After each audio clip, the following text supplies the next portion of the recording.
ইহরাম পরে আল্লাহর ঘর খ্যাত কাবা শরীফ ৭ বার তাওয়াফের মধ্য দিয়ে শুরু হলো পবিত্র হজ। ইসলাম ধর্মের ৫ স্তম্ভের একটি হজের প্রথম দিন বুধবার কাবা তাওয়াফ শেষে সাফা মারওয়া পর্বতে ৭ বার হেঁটে দৌড়ে যাওয়া আসার মাধ্যমে মুসল্লিরা স্মরণ করছেন শিশু হজরত ইসমাইল আলাইহি ওয়াসাল্লামের জন্য মরুর বুকে পানি সংগ্রহে মা হাজেরার অক্লান্ত চেষ্টা। সাই শেষে পবিত্র ভূমি মক্কা থেকে ৮ কিলোমিটার দূরে মরুর উপত্যকা মিনার উদ্দেশ্যে যাত্রা শুরু করবেন মুসল্লিরা। দুপুরে জোহরের নামাজের আগেই সেখানে পৌঁছাবেন। ইবাদত বন্দেগীতে রাত কাটবে খোলা আকাশের নিচে তাঁবুতে।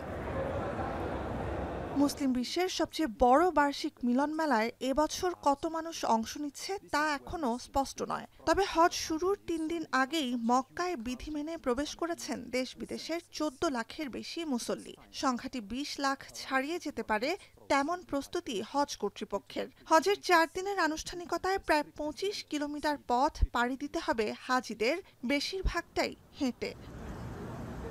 ইসলামিক বর্ষপঞ্জির শেষ মাস জিলহজের ৮ম দিন থেকে হজের আনুষ্ঠানিকতা শুরু। চান্দ্র বা সৌরবর্ষ নয় বলে গ্রেগরিয়ান বর্ষপঞ্জিতে হজের সময় প্রতি বছর ১১-১২ দিন করে এগিয়ে আসে। শীতের দিকে এগিয়ে যেতে থাকলেও এবছরও হজের সময় পড়েছে গ্রীষ্মের শুরুতে, গেল বছরের মতোই প্রখর রোদ আর গরমের মধ্যে।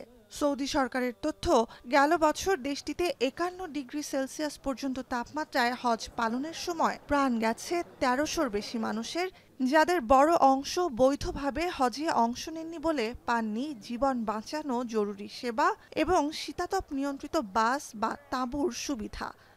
Hajj rituals require significant physical effort.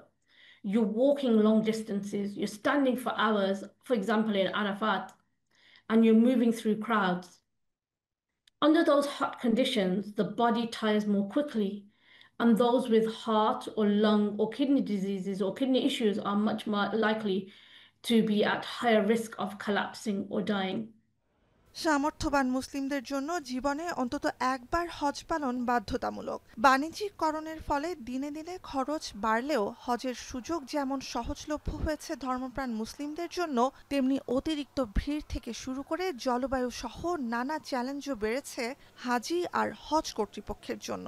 মাথাপিছু ৫,০০০ থেকে $১০,০০০ পর্যন্ত খরচ লাগে বলে অনেকেই সস্তায় বেছে নেন অনুমোদনবিহীন হজের পথ।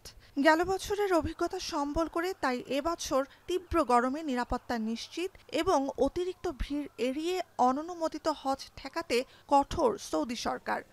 Sometimes there are challenges around unofficial Hajj journeys.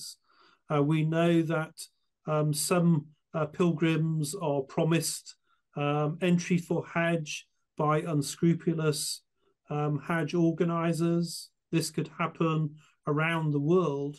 And if pilgrims are taken for Hajj but don't have access to services, then they could find themselves in particular difficulty. Most recently, the Saudis have gone very strong in their media campaigns around no Hajj without a permit. খরতাপ থেকে হজ প্রত্যাশীদের সুরক্ষায় কমানো হয়েছে প্রতি ওয়াক্তের নামাজে আজান থেকে ইকামাতের সময়। জরুরি অবস্থায় হাজিদের দ্রুত সরিয়ে নিতে তৎপর থাকবে প্রতিরক্ষা মন্ত্রণালয়। নিবিড় পরিচর্যা কেন্দ্র সমেত এয়ার অ্যাম্বুলেন্স সহ অসুস্থ হাজিদের দ্রুত চিকিৎসা নিশ্চিতে থাকছে নানা ব্যবস্থা।